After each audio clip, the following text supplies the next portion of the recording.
Hai semua, jom kita sambung bab 8 Sistem Respirasi dalam Manusia dan Haiwan bahagian 4 Sistem Respirasi Katak.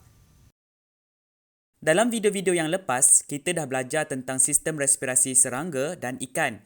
Kali ini kita nak belajar tentang sistem respirasi katak. Dari segi sistem respirasi, katak ialah organisma yang unik kerana dapat bernafas menggunakan kulit dan peparu.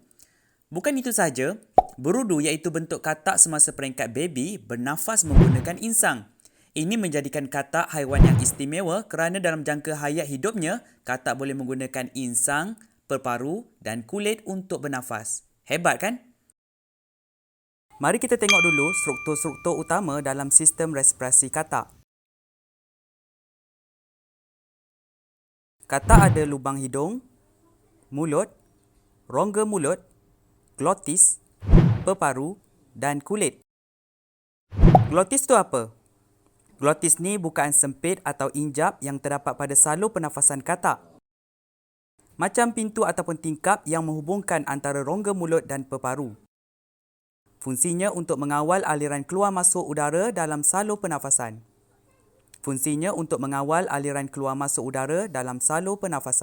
Jadi katak menggunakan glotis untuk mengawal aliran udara sama ada memasuki peparu ataupun keluar daripada peparu. Dalam keadaan kurang aktif, katak menggunakan kulit untuk pertukaran gas. Kulit katak diadaptasi supaya dapat menjalankan proses pertukaran gas respirasi dengan cekap. Dalam keadaan aktif pula, katak menggunakan peparu untuk pertukaran gas. Peparu juga diadaptasi supaya dapat menjalankan proses pertukaran gas respirasi dengan cekap. Okey, kita tahu yang katak bernafas guna peparu dan kulit. Jadi peparu dan kulit adalah struktur respirasi bagi katak. Peparu dan kulit mesti ada ciri-ciri adaptasi yang membolehkannya berfungsi sebagai struktur respirasi yang cekap. Mari kita lihat dulu ciri-ciri penyesuaian kulit katak. Pertama, kulit katak adalah nipis dan sangat telap terhadap gas respirasi bagi memudahkan resapan gas. Kulit katak adalah nipis dan sangat telap terhadap gas respirasi. Ini akan memudahkan proses peresapan gas respirasi. Bila kulit nipis dan sangat telap terhadap gas respirasi, jadi senang untuk gas meresap. Kedua, kulit katak adalah lembap bagi membenarkan gas respirasi melarut ke dalamnya. Kulit katak adalah lembap bagi membenarkan gas respirasi melarut ke dalamnya. Bila kulit lembap, gas senang untuk melarut, jadi ini akan memudahkan peresapan gas. Ketiga, di bawah kulit katak terdapat banyak jaringan kapilari darah untuk mengangkut gas respirasi. Bawah kulit ada banyak jaringan kapilari darah, jadi proses pengangkutan gas respirasi berlaku pada kadar yang tinggi. Bawah kulit katak ada banyak jaringan kapilari darah untuk mengangkut lebih banyak gas respirasi.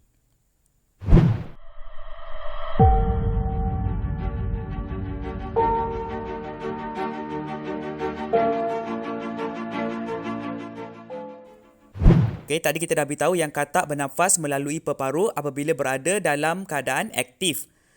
Jadi, apakah ciri-ciri penyesuaian peparu katak? Pertama, permukaan peparu katak adalah berlipat-lipat untuk menambahkan jumlah luas permukaan bagi pertukaran gas. Permukaan peparu katak adalah berlipat-lipat untuk menambahkan jumlah luas permukaan bagi pertukaran gas. Permukaan peparu katak adalah berlipat-lipat untuk menambahkan jumlah luas permukaan bagi pertukaran gas. Kedua, membran peparu katak adalah nipis bagi memudahkan peresapan gas respirasi. Membran peparu adalah nipis, jadi gas mudah meresap. Membran peparu katak adalah nipis bagi memudahkan peresapan gas respirasi. Ketiga, dinding peparu katak sentiasa lembap bagi membolehkan gas respirasi melarut ke dalamnya. Dinding peparu katak adalah sentiasa lembap, jadi gas respirasi boleh melarut seterusnya memudahkan peresapan gas respirasi. Dinding peparu katak adalah sentiasa lembap bagi membolehkan gas respirasi melarut ke dalamnya. Last kali, iaitu yang keempat, peparu katak kaya dengan jaringan kapilari darah untuk mengangkut gas respirasi dengan cepat. Makin banyak jaringan kapilari darah, makin cepat pengangkutan gas respirasi. Peparu katak kaya dengan kapilari darah untuk mengangkut gas respirasi dengan cepat.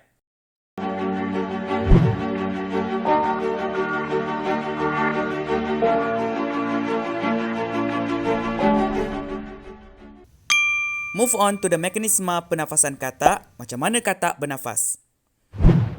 Semasa menarik nafas, mulut dan glotis tertutup dan dasar rongga mulut diturunkan.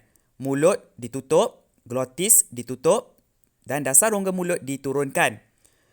Ini menyebabkan tekanan udara dalam rongga mulut menurun, lalu menarik udara masuk ke dalam rongga mulut melalui lubang hidung. Apabila glotis terbuka, lubang hidung tertutup dan dasar rongga mulut dinaikkan. Glotis akan terbuka, lubang hidung akan tertutup dan dasar rongga mulut dinaikkan. Ini menyebabkan tekanan udara dalam rongga mulut meningkat, lalu menolak udara ke dalam peparu. Ulang lagi. Semasa menarik nafas, mulut dan glotis tertutup dan dasar rongga mulut diturunkan. Tekanan udara yang rendah dalam rongga mulut menarik udara masuk ke dalam rongga mulut melalui lubang hidung. Apabila glotis terbuka, lubang hidung tertutup dan dasar rongga mulut dinaikkan, tekanan udara yang meningkat menolak udara ke dalam peparu. Lagi sekali kita ulang. Semasa menarik nafas, mulut dan glotis tertutup dan dasar rongga mulut diturunkan. Ini menyebabkan tekanan udara yang rendah dalam rongga mulut, lalu menarik udara masuk ke dalam rongga mulut melalui lubang hidung. Apabila glotis terbuka, lubang hidung tertutup dan dasar rongga mulut dinaikkan, tekanan udara yang meningkat menolak udara ke dalam peparu. Mekanisme menghembus nafas. Semasa menghembus nafas, peparu mengecut dan udara disingkirkan daripada peparu. Semasa menghembus nafas, peparu akan mengecut dan udara disingkirkan daripada peparu. Hal ini dibantu oleh tekanan abdomen dan sifat kekenyalan peparu.